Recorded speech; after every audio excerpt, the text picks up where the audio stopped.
We are part of the Fired Up Sports Network of shows. Please check out other Fired Up Sports Network podcasts like the P-Lot Pod, Water Cooler Talk, Bell Smashers, Philly Sports Love and Pain, Drunk on Broad, Beer Battered Sports, and the Fired Up Sports Show, which are available on all major podcasting hosting sites and social media. Also, check out Mark Ramos' Roundup on firedupsports.com, which breaks down the happenings going on with all your favorite local teams.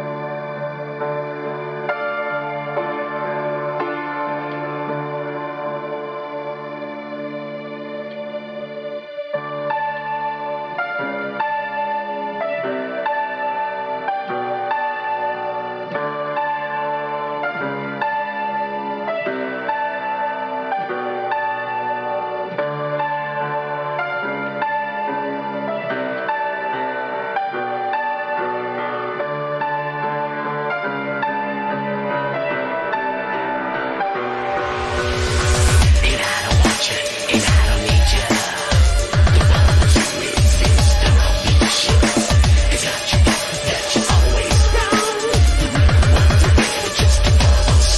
going to win it with Stanley Cup. The Flyers win the Stanley Cup. The Flyers win the Stanley Cup. The Flyers are going. Hey, good morning. Just drunk on the ice. Little Saturday. I think Mike gave us the it's called we should call it the morning skate. The morning skate, yeah. Hey, listen, I love it. Listen, we got Mark. Mark, I'm gonna let you take you got some exciting news. You got your own set of Flyers content. Yep. Share it with the people, man. It's all Yeah. good stuff. Yeah, we're launching. I'm launching my own Flyers podcast called Water Cooler Talk. On you can get it on Spotify and I think Apple Podcasts and all. You can get it there too. And yeah, we're doing Flyers content, all the kind of happenings and coming ups with the Flyers here, and yeah, so I'm doing that now, and in addition to the writing and stuff, so it's pretty exciting stuff. Listen, I love the wording too. The WOOD, the water cooler talk. I love that. Yeah, it's uniquely listen, Philadelphia. Yeah. No one will mistake that for anything other than Philadelphia. I love it. Yeah. And I can only imagine there's a lot of opportunities for merch for some Yeah.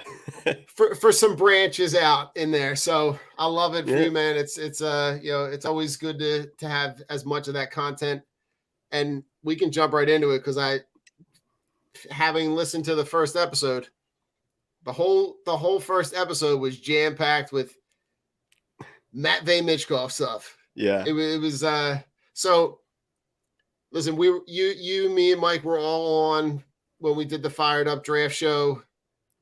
We had the on-camera reactions. Now, having had some time to sit with it, we've blown through the immense amount of highlight videos from the KHL. I heard you talking about getting a KHL package. Yeah, getting the KHL package. Talk to me about where you are, because I can only imagine the excitement is with every day just keeps growing. Yeah, it's it's fascinating because I think everybody knew when the Flyers took him, Flyers fans, that that this was different. This gamble they made was different, and that they got a real bona fide potential star there. And now that we're inching closer to right, we're all talking football, right? It's football season, fantasy draft season, and all, but hockey's Yep. right around the corner, and so now we're kind of at a point where it's less about the hype and more about seeing what he actually does out there. Mhm. And that's even more exciting because we're actually seeing it in games. And the preseason, the KHL preseason, he's tried a number of different things. They've put him at center. He's a natural winger, and he not only like excelled at that, but there was no real noticeable drop off on his play. It actually looked like he could actually do it regularly, which is pretty crazy. Now, So talk to me about the difference because I'm not super familiar. The difference between the league that he was in and then mm, the KHL, and where that, like, if someone that's listening, what would be the equivalent in North America? I think it's more the league he was in last year, half of last year, is more like I think it's more like a major junior level like league, Okay. like uh like Russia's. I guess it would be the equivalent of like the OHL or Okay. something like that, one of the major junior leagues. And then he had spent half the season with Sochi, and they're in the KHL. They're not a very good Okay. team, but they're in the KHL. And the KHL is a really good league. A lot of former NHLers play there. They have guys coming through their league that play that are from all over the world that come and play there. It's the second best hockey league in the world next to the NHL. Okay. So he's not playing against stiffs out there either. And that's kind Okay. of, you know, it, The gleaning that I got from your conversation was more like this is more an adult league. yes. More Yes. like he's and I mean he looks every bit of 18. And he's playing with guys that are well above his age, but the skill level is just it jumps off the table. And the stat that your guest was quoting, the plus minus, right? That when all of his teammates were, I think it was a minus 10, it was still at a plus one. Yeah. Is just mind blowing. Yeah. And it was because, Sochi last year, they weren't a very good team. And I kind of raised the point of there's a lot of knock on his defense. Mhm. I think people just straight up, to be blunt about it, they don't think he cares much about playing defense.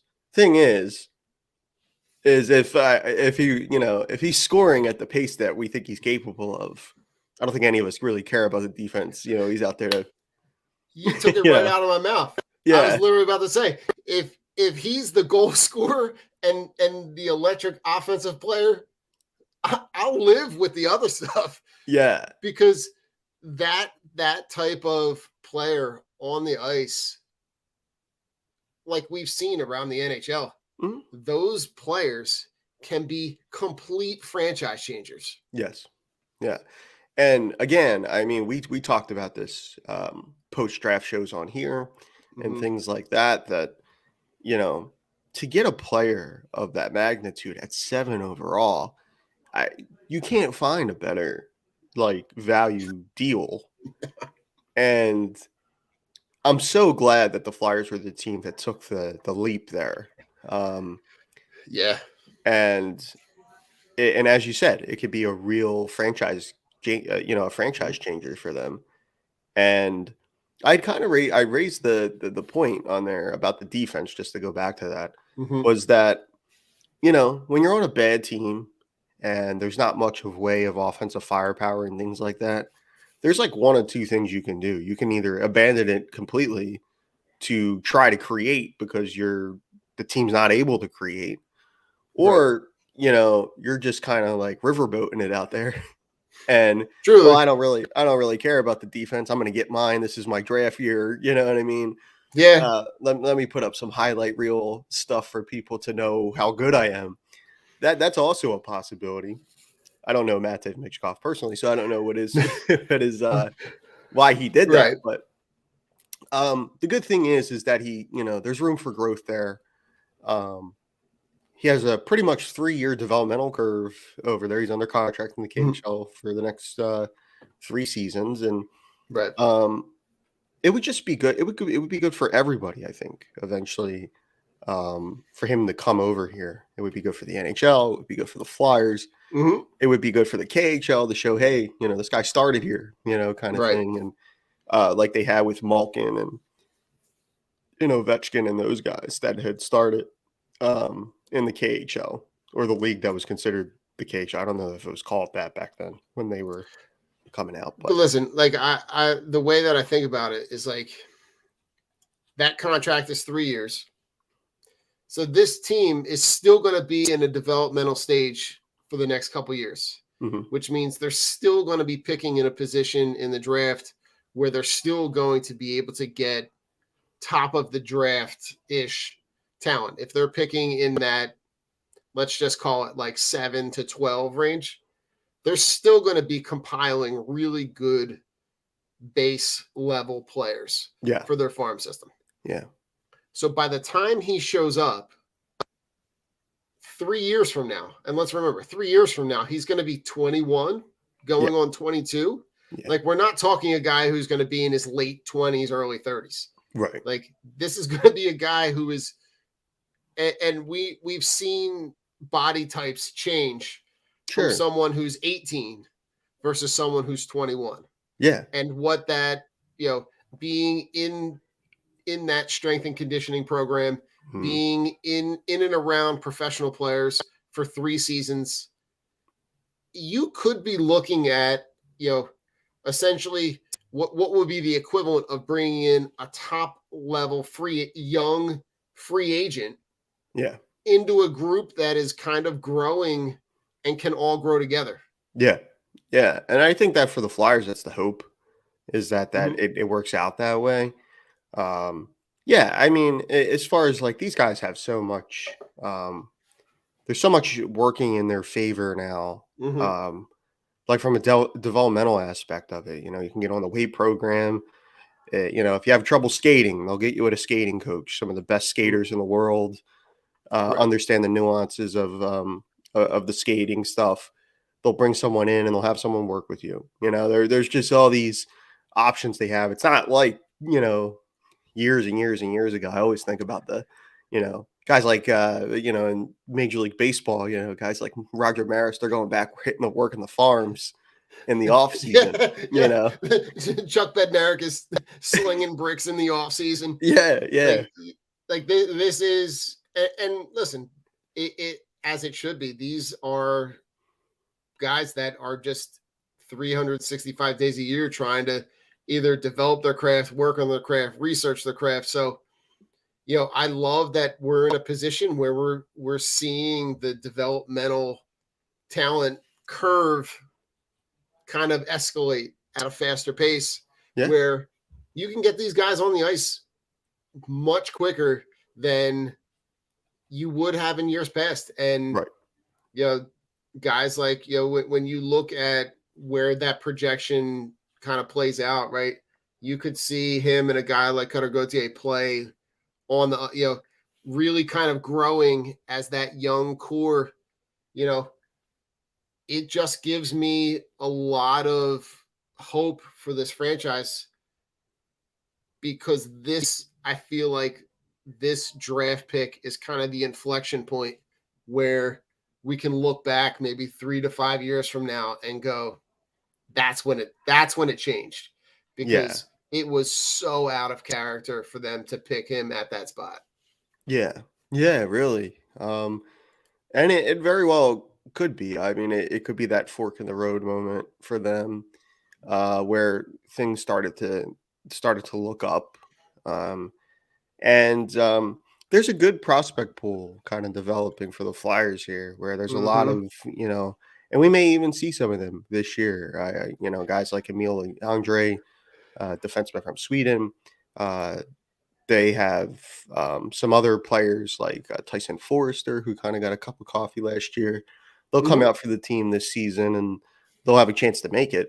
And I mean, listen, even a guy like Owen Tippett, who had flashes, right? But I mean, we're talking about guys that all these guys are all under the age of 20. Like they're basically like 24 and under.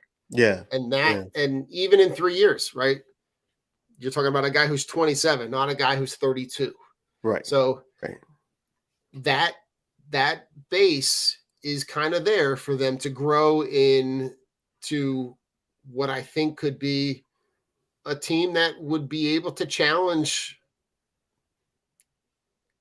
to be a really competitive franchise, which is where we're kind of trying to get them back to. Right. Yeah. And that's you have to do it that way too. Mhm. In the NHL today, the league just gets seemingly every year it feels like it gets younger and faster, and um the game's different today than it was even 5 to 8 years ago, I think. And Mhm. so they're doing the right thing. It's a little painful. It could be a painful process, of course, but it could be painful some nights, but it is the right thing. They're on the right path, and to know that Mixkov's kind of in their back pocket for the next couple years. He'll be Right. over in the KHL, just knowing that eventually the opportunity is going to surface for him to come over here. And in addition to all the other players you mentioned, guys like Cutter Gauthier, hopefully Owen Tippett, guys who are maybe on the team right now, but will be here for the foreseeable future as well. Yeah. That's the exciting part, because then you start thinking about all of them playing together and what Right. that could be. So it's a good spot. I mean, the team right now, the situation is what it is, but the future certainly looks bright, and it's exciting. I think the transparency from the organization is what makes it really palatable. Hmm. Like knowing that you're not being fed some generic storyline about what and where this team is going. The organization has been very transparent in that this is what the plan is. This is how we're trying to execute it. So I think that allows the fan base to go, you know what? We can evaluate young talent. We can see these guys play. We can see if they are potential building blocks for the future when all of the top end talent that we're trying to bring into our organization is going to be kind of crescendoing into being productive players on the NHL roster. Right. Yeah, and another thing about that too is like things can s- things can change in the NHL pretty quickly. Like you may not be there right now, Right. but it takes like for a couple young players to kind of just emerge onto the scene, and next thing you know, you're competing for a wild card spot, and it just kind of goes from there. Mm-hmm. Um, and so even though, like, yeah, I think that the transparency part was a big part of it. I think, especially for Flyers fans, I think people just wanted to be told, like, look, we understand it's not good right now. Everybody can see it's not good right now. Can you just say it's not good right now? It's true. You're like, okay, like we know what we're watching. You know Yeah, what we're watching. yeah, Can we just please just all just be honest with each other? Because it's like because then it creates that point of contention, right? yeah, Then you have the fans going, like, please stop trying to like just be honest. Just yeah, just tell us. I would rather you just be honest and just kind of be in a position where just acknowledge it. It's right, good. We're yeah, good. We know what's going on.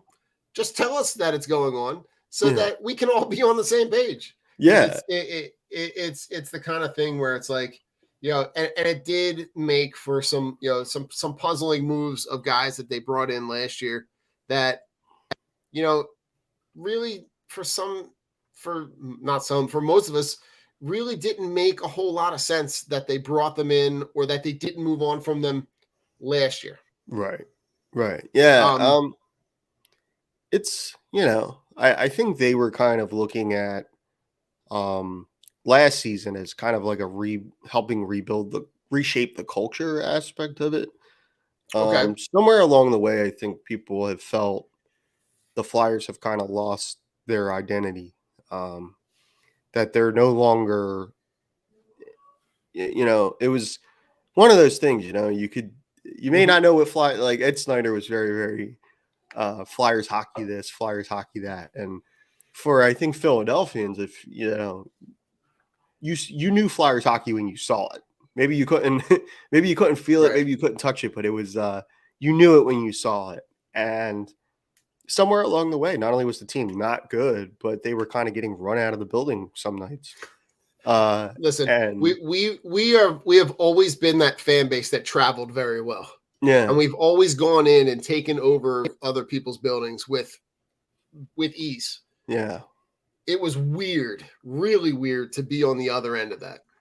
yeah. You had that one, and it was the Rangers that came in Mhm. and essentially took over that whole lower bowl Yeah, and did it with little to no resistance at all. yeah, And we were kind of in a position as a fan base where we really couldn't do anything about it right. because we didn't know, like, Mhm. no one was being transparent. We really didn't know what was going on. People stopped going to games. Right. Like every game towards the end of that season, the attendance, whatever the announced attendance was never reflected on what essentially looked like one of a like a preseason game attendance where there's right. 250 people in the building. Yeah, yeah. So I like where the organization is. I like where it's going. It's just it to me, it gives me a good place to kind of build off. And I'm actually excited to watch the Flyers again. I'm excited to Yeah. watch the young players. I'm excited to see, where this franchise could be, in 3 to 5 years. Yeah. That Rangers game last year felt very out of body experience. I don't know what you'd call it, Yeah. but it was very like, and it being the Rangers, like the Flyers have such a long history rivalry with the Rangers, and Yeah. for them to come down here in droves, and it sounded like it was MSG or something like that. It was painful, and like you said, it's like fans feel helpless in that because there's not much you can do. Like the Flyers aren't very good, so it's not like they're gonna all of a sudden start like kicking the Rangers ass. You know what I mean? It's Right. like like they're when you're outnumbered 10-1, yeah, and you really don't have a whole lot of leg to stand on, yeah, you're almost in a position where you got to like sit there and take it, and you're like, Yeah, oh yeah. god, this sucks.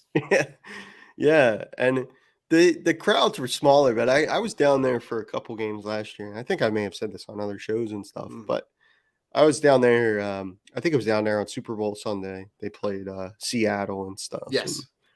And a couple other games as well. And there wasn't many people there, but the people that were there really like cared. Like it was, even though absolutely, even though the team's not very good, Flyers came out, played a flat first period. The crowds let them hear it. It wasn't like, you know what I mean? It still mattered to people. Absolutely. And I think that's I think right now at this point, that's all people want. They want the transparency, number one, but I think they just want to know too, like, the team that the Flyers are icing, are they going to go out there and they're going to compete?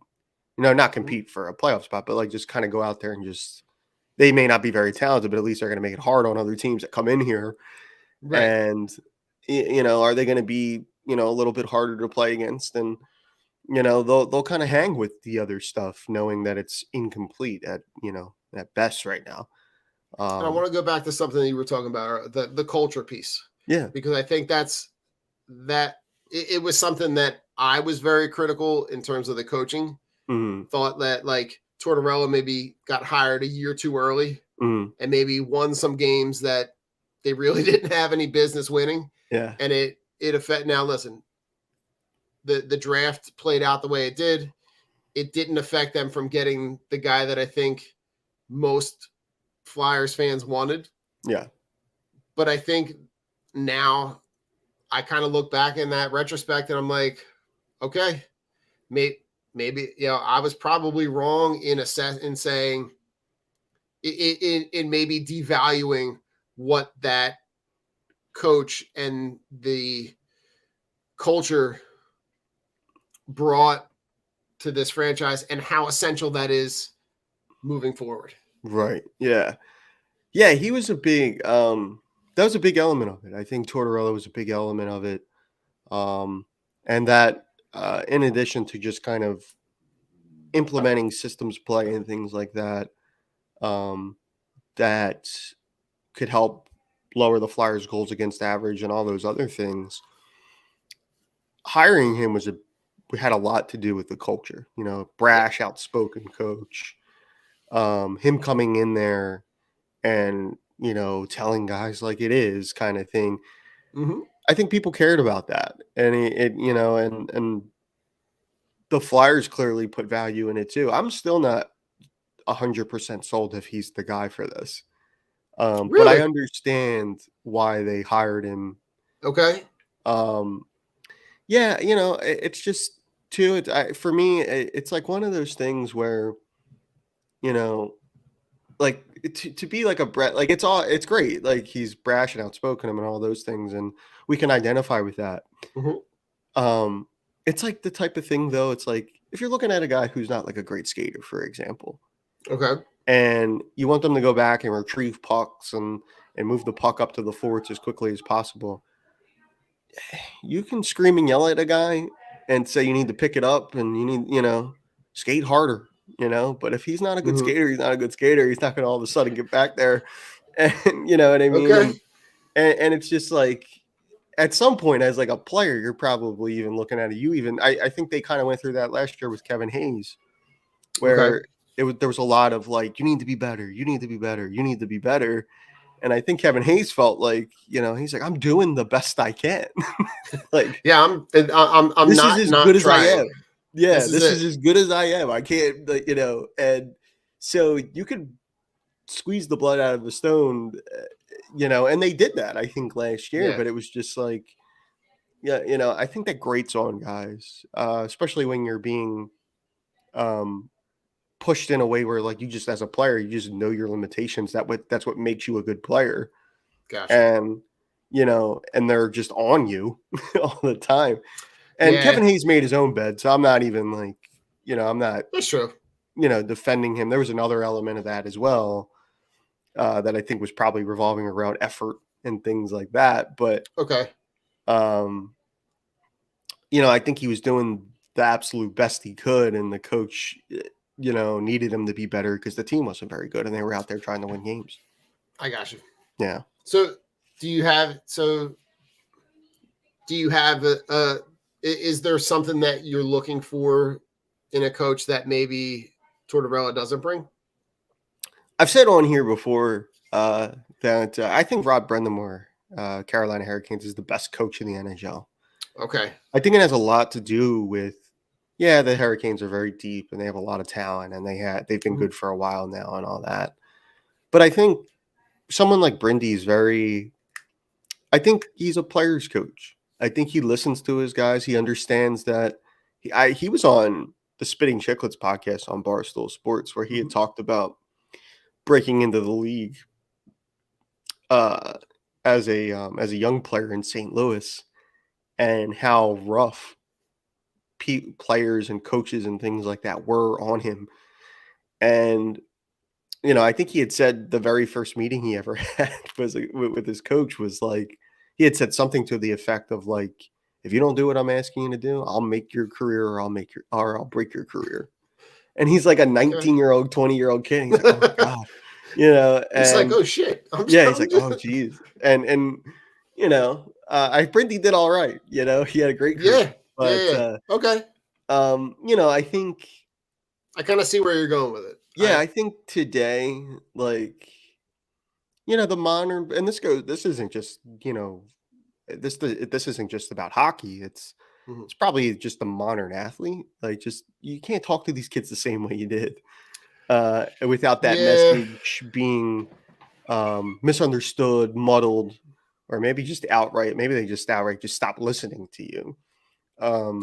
And it doesn't mean that you don't tear the paint off the walls every once in a while, but I think they want to be. I think players today want to be like kind of.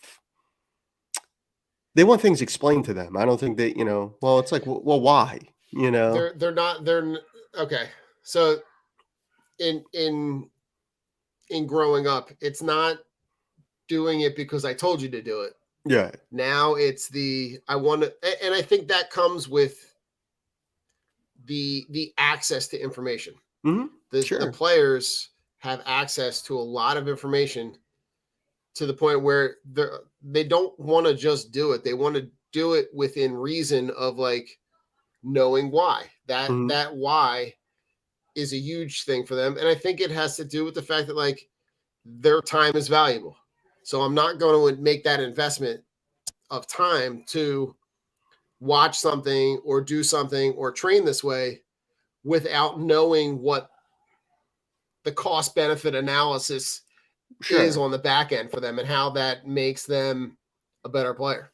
That's such a apt point because if you look at last year, like one of the things that Tortorella's staff did, which I think at the time it made, I can see both sides of it. I'm not trying to knock Torts, Mhm. but it's like they took the iPads off the bench.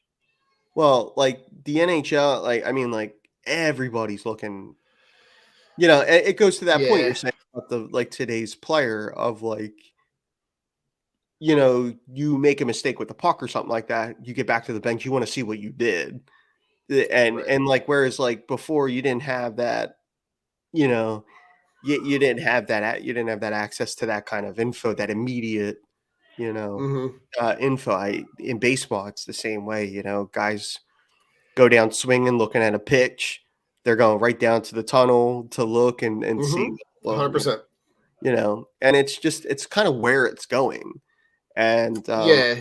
You can't just there has to be a balance sure, between one or the other. So right, you can't just be like I have that kind of same reaction at school when I listen to a teacher go, I'm going old school, yeah, telling them to put everything away.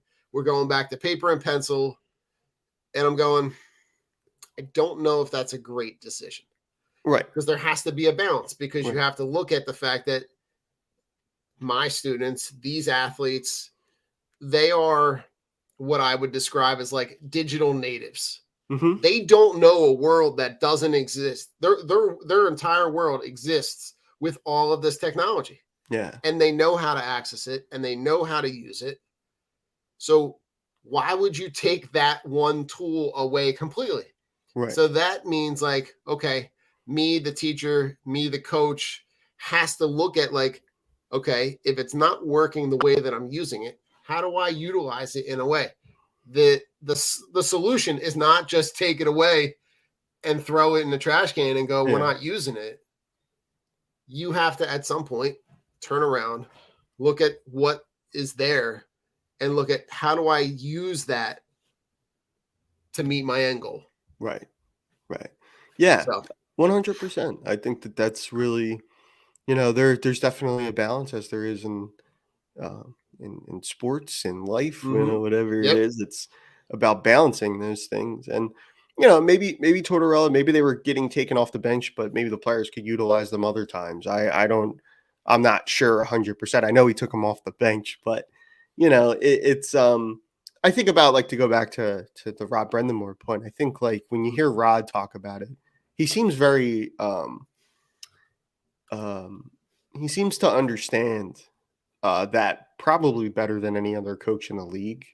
Where Mm-hmm. like, hey, like these guys are, you know, I'm not saying it's any better or any worse, but they're just different. They're younger, Yeah, and the world that they grew up in is different than the world that I came into the league when I, 25, 30 absolutely. years ago. And I think that's a key part of it. I think that's an important part of it for sure.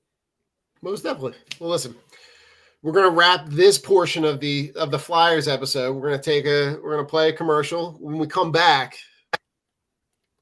it'll be essentially what will be episode 136, but we'll be drunk on the court talking all things James Harden. Okay.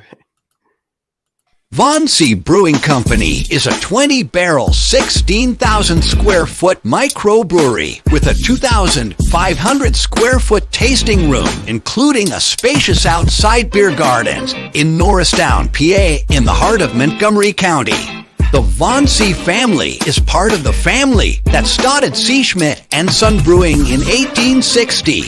Stop in Wednesday through Sunday and taste a variety of draft and 16-ounce cans of originally brewed beer and tell them the Drunk on Broad crew sent you. Von C. Brewing is located at 1210 Stenbridge Street, Suite 300 in Norristown. Cheers. Team Clicks are the only glasses for real sports fans. With interchangeable arms, you can support all of your favorite teams, or even make and create custom options as well. These die-hard sports fans have realized that sports fans needed something other than face paint to show their love and passion for their teams. Go to teamclicks.com/DOB and show your love for your hometown team.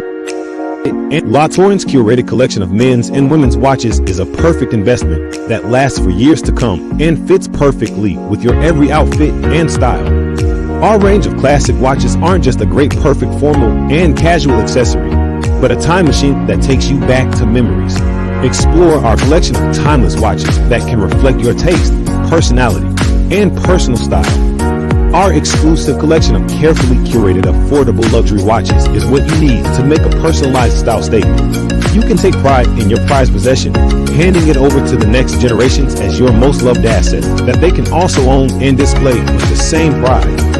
These high-quality pieces stand the test of time, giving exceptional value and return on your investment. Go to la-touraine.com and use code DOB at checkout and get 10% off. If you're looking for unique sports apparel, check out Streaker Sports. They've dug deep into the archives and have brought back some incredible defunct team logos and have even created entire defunct league collections. They also have collections paying homage to sports culture, including the Miracle on Ice, Slap Shot, Caddyshack, the Mighty Ducks, and even have a license with Wiffle Ball and USA Hockey. Only for Drunk on Broad listeners, use code BROAD at checkout to get 10% off anything at streakersports.com. Again, that's 10% off anything at streakersports.com with discount code BROAD.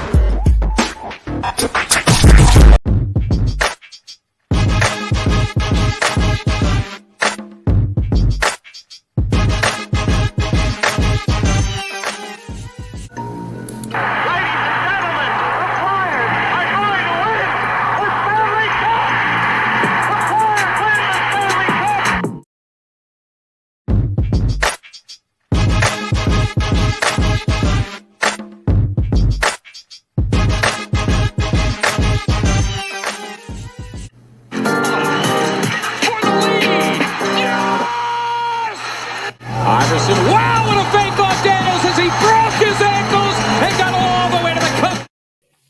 Oh, well, look at there. Little uniform change, Yeah. shift change. I guess this would be episode 136, but we're now drunk on the court. Good God, Mark. Like, we just, you and I just had a discussion about some really positive things with the Flyers. I can't say I feel the same way about the Sixers. It's like Yeah. soul-crushingly frustrating. It doesn't give me a lot of the good feels that are happening around with some other teams in this in the city, right? The Eagles are about to embark on what could be a really, really productive, successfully kind of arcing season. Yeah. The Phillies are trending in that same direction that they were in this time last year. The Sixers, well, they had probably the most unproductive offseason that I can remember. Yeah. Yeah. Yeah. And it's almost like they went backwards. Yeah. It's, I'll start by saying that, Sixers fans do not deserve this. Oh, God. There's a lot of I think the frustration comes from like throughout the whole process era stuff. They were made a promise that this was going to be different, and that, you know, not only were they going to get a star, but they were going to compete. Mm-hmm. We got a star, or 1.5 stars if you're counting Harden, and Yeah. and they're right where they were prior to all the process stuff, with no end in sight. It doesn't feel like it's getting better. And you know, I've been on Harden's case for quite a few months, going back to that Boston series, and that was really, you know, the toughest part of all of it. Mm-hmm. I was not happy with the way that had gone, and you know, it's just one of those things where, you know, for him to, like, when we go back to the contract thing, it's just like, what do we, you know, to call Daryl Morey a liar, which I'm not saying he is or he isn't, but you lied too when you decided to opt into a contract that you had no intentions of honoring. You know what I mean? And it's just like, you know, can you not see that you have a part of that? Like, do you own a part of that as well? Yeah. I don't understand it. Listen, I was talking with my father-in-law about this morning, like, to take it all the way back. I wouldn't have you wouldn't have handled that situation differently. I think when you're trying to move Ben Simmons, you're trying to just good riddance, right? And I don't think that, like, there was a lot of conversation about the deals that were available. I've heard a couple of interviews with Daryl Morey, who has spoke to the complete opposite, that those deals were purely speculation. They were conversations on social media. They were conversations on TV, but those conversations were never actually real in terms of Daryl Morey talking to the GM of the Kings, the Pacers, whoever. So I think that deal had to get done regardless. But once you make that, I think you got exactly what you thought you were going to get. It was only just a matter of time before the James Harden thing plays out the way I think we all knew it was going to at some point. The only time James Harden didn't transition to a team without a giant spectacle circus was when he moved from Oklahoma City to Houston to be the guy. Yeah. And he went there and he was. In his early days in Houston, carries that team all the way to a Western Conference final. But you look when he was upset in Houston, right? And the picture that you had posted a couple weeks ago with the closet opening and the fat suit hanging on the hanger, was like, it was pure gold. Because I'm looking at it going, he pulls that out, does what he's got to do, and he ends up in Brooklyn, right? And he ends up there with KD and Kyrie, almost kind of recreating what they had in Oklahoma City with minus Russell Westbrook. Right. And things play out the way that they play out in Brooklyn, and he's upset there. And so if anybody thought that this was going to be different here, I think you're fooling yourself, because it was going to be what he wants. Right. And the problem that I have with it is that you had the opportunity to not take that contract. You did not have to opt in. You could have, if you wanted to go play somewhere else, go. Right. But he also knew that the market was not there to pay him what he was going to get if he opted in. Right. So you opt in with whatever conversation promise was going to be there to be able to get you to the conversation of getting moved. But I look at this and go, this is on you. You had the opportunity to move on. Mhm. And you didn't because you knew you were going to take pennies on the dollar for what you were going to get from the Sixers. Right. But let's call a spade a spade. He's not panhandling for money. Like Right. he's going to get paid $30 million to play basketball this year. Right. Yeah. Like what am I missing? Because this is the problem that I'm having with the NBA right now. Because you're seeing the same kind of situation play out with Dame Lillard, Yeah. right? Where they're saying they want to be traded, they don't want to be with their organization, Right. but they're also hamstringing the organization to say, I only want to go here. Yeah. Yeah. I don't, you know, I don't get it either. And I think that there's this whole, like,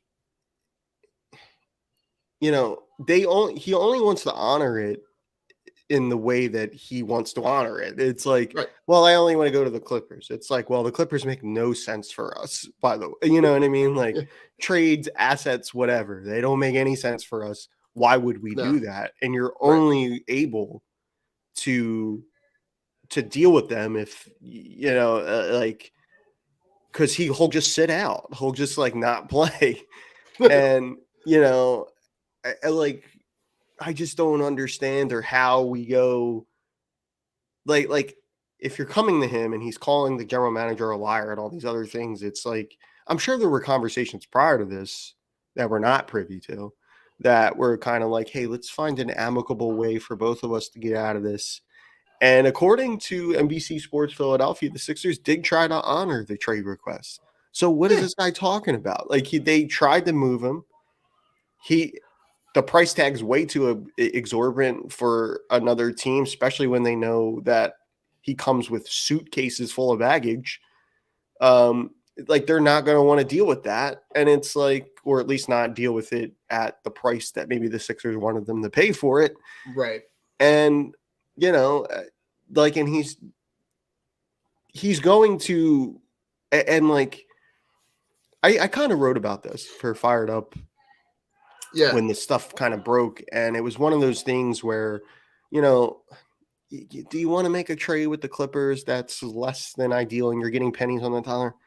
Of course not. You know, nobody wants to make a trade like that.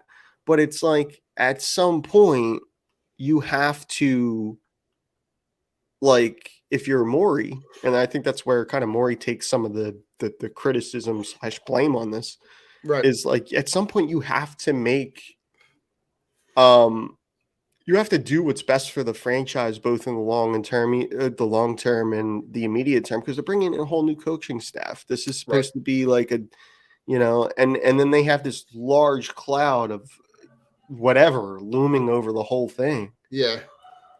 I just, you know, it's a tough, really, really tough spot to be in. And yeah, no, I agree. You know, you get in the business with Harden or like a guy like Kyrie Irving or someone, like they're going to cause these issues, and it like they seem to do it everywhere they go. It's not a matter of if, but when, right? And this is not exclusive to the Sixers. Like I said, this is happening across the NBA with multiple players. But like, so the CBA, you know, Harden opts in on June 29th, and it's going to get paid $35.6 million. Now he doesn't opt in. He becomes a free agent, can sign with anybody, and doesn't. Now, here's where the CBA comes into play for the Sixers, and it kind of helps them a little bit. So any player, and I'm just going to read directly from the CBA, any player who withholds playing services by means of a player contract for more than 30 days after the start of the season covered by his player contract shall be deemed to have not completed the season, which would mean that it would render his services completely void and roll it over to the next year. So you've got a situation where that date to watch, you know, is going to be, you know, the training camp opens on October 3rd.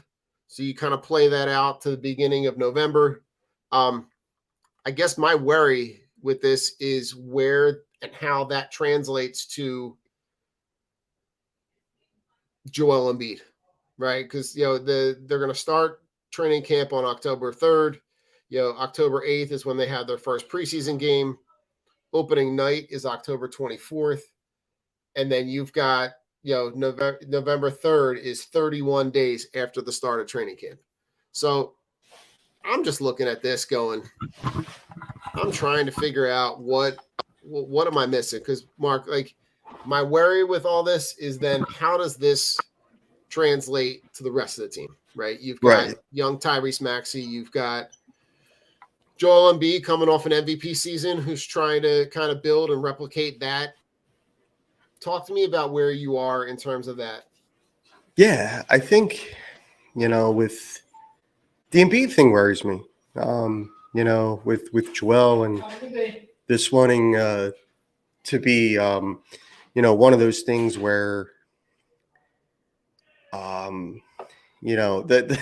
stuff, the taking the team out of the bio and all. And it's like, I know he's probably, I don't know what he's thinking, but I'm sure he's upset. And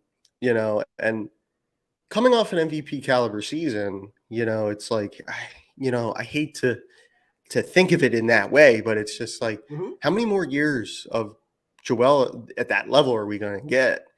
Like we're kind of on the clock with it. And, and that's not a knock of, I think Embiid's incredible. MVP of the league, all those things, it's all real.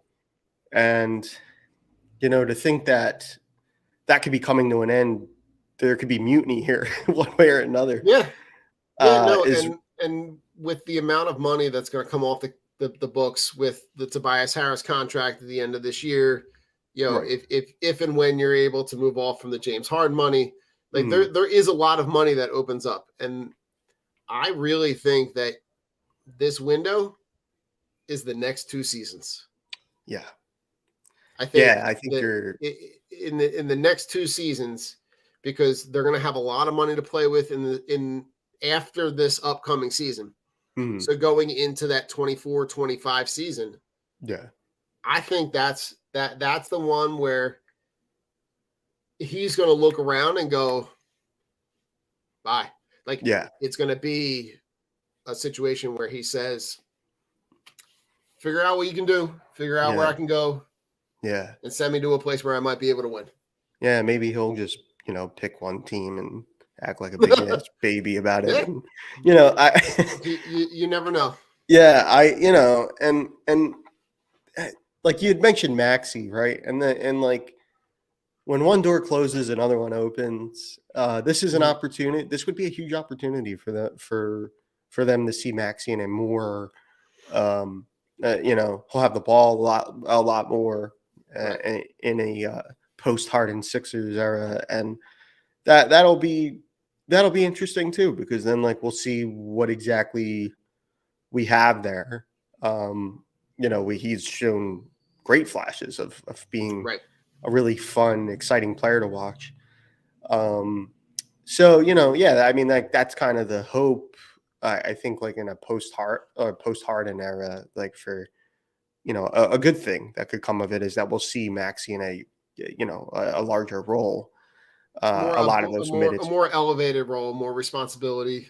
Sure, a guy that plays really well with the ball in his hands.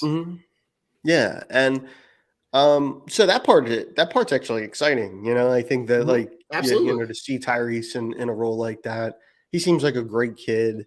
On top of it, and it just easy to root for. And I think a lot of I'm regretting my jersey selection. Yeah, what was that? What did I loved the when they had the Sixers Spectrum jersey. Yeah, I bought a Harden one. Yeah, and now I'm like, because at the time I was between Harden and Maxey. Yeah, I was like, if they win, it could have been one that I could have kept in the closet for forever. Yeah. Now that one might be in the same bag with the Ben Simmons off to the Salvation Army. Yeah, I actually did something similar with I was a huge this is not drunk on the court. This is drunk on the birds for a second, but it's like Sure. I had when the Eagles won the Super Bowl, I was a huge Alshon Jeffrey fan prior to him being with the Okay. Eagles. And when the Eagles got him, I was just over the moon. And when they won the Super Bowl, I actually went to an Eagles was it a preseason game or an open practice? I can't remember. And they had like a clearance sale at the pro shop, and I got an authentic midnight green Alshon Jeffrey jersey, which after they had won the Super Bowl was like, this jersey will be, That was gold. yeah, it'll be timeless. So I was really excited about that. But I've been there with God. It seems like every Flyers jersey I've bought, and guys move on. Listen, I would be remiss if I didn't feel like every Philadelphia sports fan has their their bin of misses with the jerseys. Yeah. So, but listen, I mean, the off season, right? They bring it. They had it wasn't absent, right? They bring in Pat Beverly, sure, right, which I think could fill a role that maybe PJ Tucker didn't, in terms of being that, because he's not a guy that will hold his tongue with anything. Guy that likes to chirp a little bit. They bring in Mo Bamba. It seems like that they have more centers than they have anything else. Yeah, they got the place where they're lacking is that that athletic wing shooting guard that it seems like everybody and their mom in the NBA has. Yeah, but we loaded up on backup centers. Yeah, and it's it almost feels like, hey, like we have to do something here, otherwise people are going to be upset. So they were just kind of like, the what was it, the Rubens white party thing. It's like you saw the pictures, Mo Bamba's there, and they're like, it was like, I just can imagine, a Ruben coming up to him, just two sheets to the wind, like, hey man, you should come sign with the Sixers. Like that'll be like, Yeah. And absolutely. It'll be one of those things where, like, like it was just, they had to do something. So they just chose to do that. The thing is like, they don't have, like you were saying before about the like we were talking about the Embiid thing, and it's like, it may take Nurse, and with the Tobias money coming off the books, it may be one of those things where you have to have like a 2-year plan. But as you said, this team may only have a 2-year window. So they don't have that time to try to correct that. Like some things are going to have to work out pretty, like so things are going to have to break their way, right? Like whether Nurse comes in here and he's able to completely remake what they do, or Maxey goes bonkers this season and it's like he ascends into star status. Absolutely. It's going to have to be one of those things. That's the wild card. Nick Nurse is the wild card. Yeah. Because he does have a history of being able to really elevate and develop young talent. Right. So that to me is like, do you see a guy come out of nowhere like Paul Reed? Do you see him develop into something that Brett Brown and Doc Rivers never saw? Does it, but just to look at the backup center position, you have Paul Reed, Mo Bamba, Montrezl Harrell. Yeah. The first guy listed in the depth chart after Tobias Harris, Furkan Korkmaz. Like, I could not want to see less of Furkan Korkmaz. And the fact that he is the first guy in the depth chart behind Tobias Harris, I'm just going, like, what are we, like, how have we not seen enough of him already to know that he belongs as far away from the depth chart as possible? Yeah. I would rather see Daniel House. Yeah. I would rather I would but DeAnthony Melton can shoot, but isn't tall enough to be that athletic wing. Like, it just seems like there's a giant hole in their roster at that athletic wing that that's the way the league's going. Right. And there's nobody there. It's almost like they forgot about it. Like, it seems like the way that they've addressed the backup point guard. Right. Right. And yeah, I mean, I can't think of a more, more of a scarier thought than having, Korkmaz getting meaningful minutes yeah, is not the solution to our problems. I can't think of him getting meaningful minutes in like a playoff series because I can't imagine a team giving him meaningful minutes would be in a playoff spot. So it's, it's funny because like, it isn't like, I mean, hasn't he requested? He's had a couple trade requests. So at some point last season, I think he did put in like a formal trade request. I'm going, wait, are we trading you back to Turkey? Like, do you have a league back home that you have a lot of value? And I think, wasn't it last year at this time, like right around this time, where he had like he put out like the hype video? Yeah. Of like, it was like him dunking a ball where like the net was on fire or something. Like, it was something atrocious, but like that to me screams like they need depth at that position, but they don't have a lot of assets to move. Right. So it really is all going to depend on what the return is for James Harden. Right. Right. And I really think that they were trying to bank on whatever the NBA ready players that they were going to be able to get back to maybe fill out some of those pieces from the Clippers. Yeah. And it's like, I thought about a number of teams too, like since our last Drunk on the Court where we talked about some of this. And I think we mostly talked about the Clippers because at the time that was the team that was his preferred destination. Mm-hmm. But I and it kind of sounds like he may be open to, expanding that list a little bit because there's got to be someone in his circle too that doesn't have their head in the clouds and is like, hey, look, you gotta. The Clippers aren't going to be it, Yeah.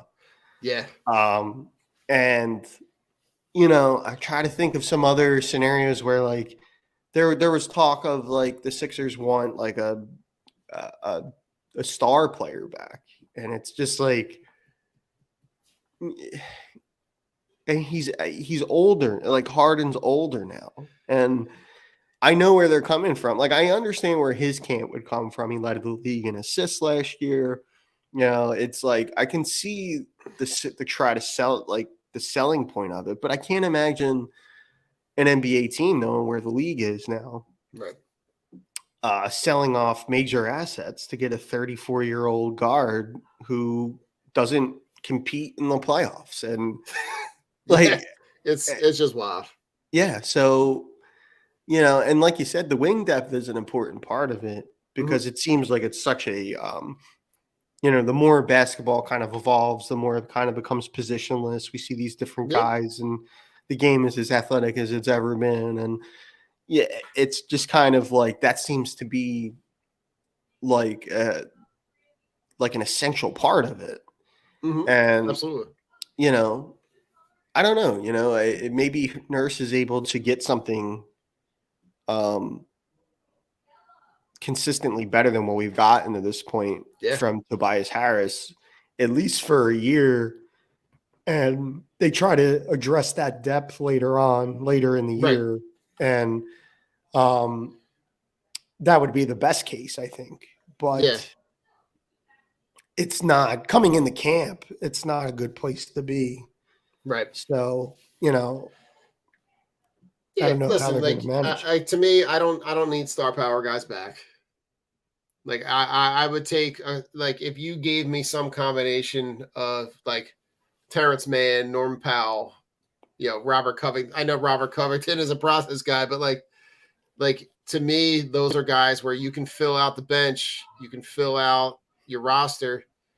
you're more athletic on the wing than you are now. Right. So, like, I'm curious to see how it plays out, but for this team to move forward, you don't need a guy who doesn't want to be there. Right. Right. So, Yeah, that's a key part of it. It's always a part of it. You know, like I'm not always of the belief either that, like, you know, you hear all the time about guys, you know.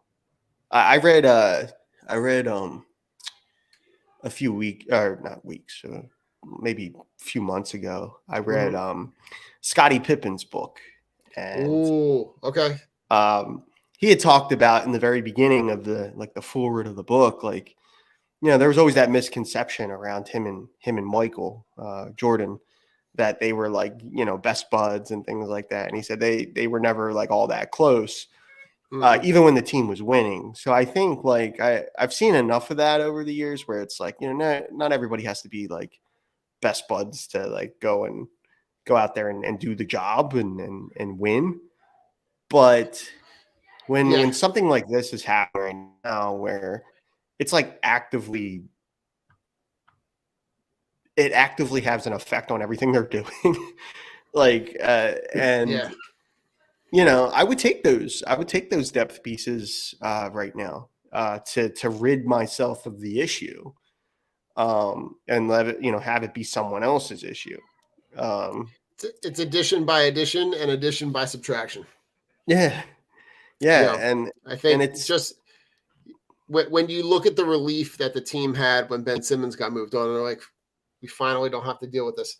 But there was someone, and I don't know if you saw on Twitter, but, like, someone went through the off seasons since Drew Holiday got traded. Okay. Every off season, there was something. There was some kind of player move, player drama, you know, drafting a player that was not going to play, like drafting a player that, you know, gets thoracic outlet syndrome. Like it just seemed like that every summer there's something with this team that, like, we were finally hoping that there would be an offseason where this kind of stuff doesn't happen. And yet here we are. But yeah, you know, it's like, you know, at some point, like, it's all this other stuff around it. It's like, yeah, it's the stuff that makes you frustrated that you're like, why am I even watching? yeah. And then it's like the last couple of years, it's just kind of like the Sixers are at a point, and have been at a point, where it's just like they're ultimately, fairly or unfairly, I think it's fair, but it's like you're going to get judged on what you do in the postseason. You know, Embiid's at that point in his career, he's accomplished everything, you know, on an individual basis that you could imagine. It's like, but your legacy, you know, and there's always that talk, right? In NBA, I feel in the NBA, I feel like we talk about that more in the NBA than any other sport. It is a huge legacy league. Where we talk about like a player's legacy and things like that, and you know, and I think I think it certainly has to do with the era that we're in, the player era, like, absolutely. Where, like, guys like Harden and all at one time, some of the most efficient scorers we've ever seen play, and no, like, tangible playoff success to point to say that, like, he's been able to do everything. And this was supposed to be the spot where he was going to win. And what are we, a year in?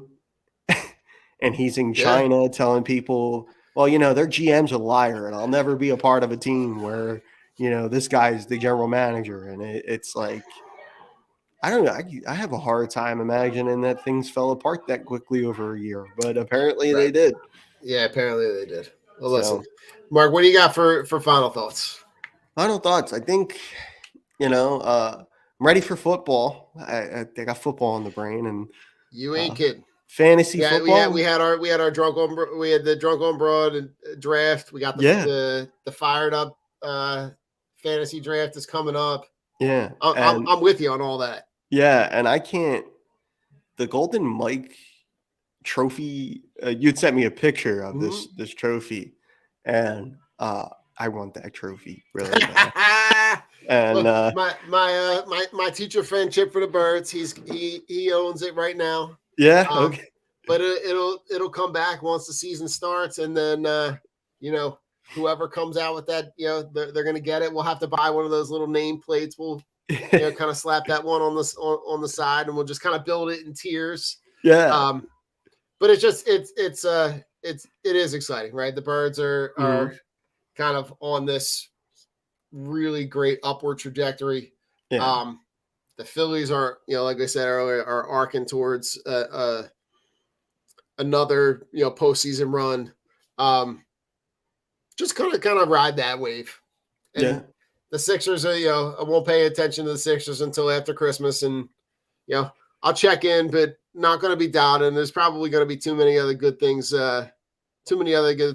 rolling around. So yeah, we're really set up for a really fun fall in Philly sports. And I think the Sixers, they should probably send the Sixers should send the Phillies and the Eagles like a fruit basket or something like that. Like, hey, thanks they're getting about as big as a pass as JT Realmuto's getting a pass this year. Best catcher in baseball, I hear. That's what I hear.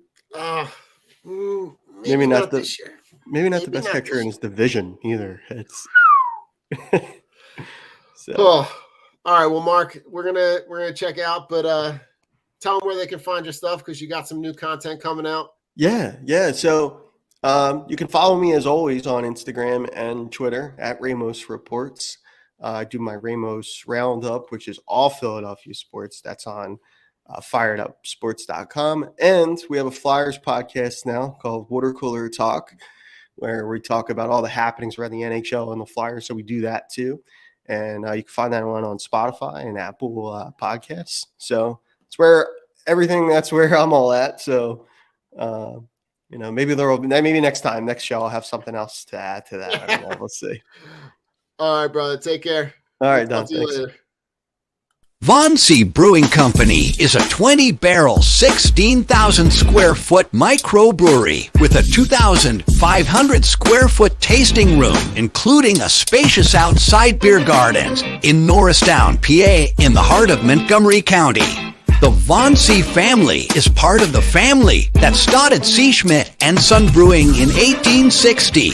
Stop in Wednesday through Sunday and taste a variety of draft and 16-ounce cans of originally brewed beer and tell them the Drunk on Broad crew sent you. Vonsey Brewing is located at 1210 Stenbridge Street, Suite 300 in Norristown. Cheers. Team Clicks are the only glasses for real sports fans. With interchangeable arms, you can support all of your favorite teams, or even make and create custom options as well. These die-hard sports fans have realized that sports fans needed something other than face paint to show their love and passion for their teams. Go to teamclicks.com/DOB and show your love for your hometown team. La Torrance curated collection of men's and women's watches is a perfect investment that lasts for years to come and fits perfectly with your every outfit and style. Our range of classic watches aren't just a great perfect formal and casual accessory, but a time machine that takes you back to memories. Explore our collection of timeless watches that can reflect your taste, personality, and personal style. Our exclusive collection of carefully curated, affordable luxury watches is what you need to make a personalized style statement. You can take pride in your prized possession, handing it over to the next generations as your most loved asset that they can also own and display with the same pride. These high-quality pieces stand the test of time, giving exceptional value and return on your investment. Go to la-touraine.com and use code DOB at checkout and get 10% off. We are part of the Fired Up Sports Network of shows. Please check out other Fired Up Sports Network podcasts like the P-Lot Pod, Water Cooler Talk, Bell Smashers, Philly Sports Love and Pain, Drunk on Broad, Beer Battered Sports, and the Fired Up Sports Show, which are available on all major podcasting hosting sites and social media. Also, check out Mark Ramos' Roundup on firedupsports.com, which breaks down the happenings going on with all your favorite local teams.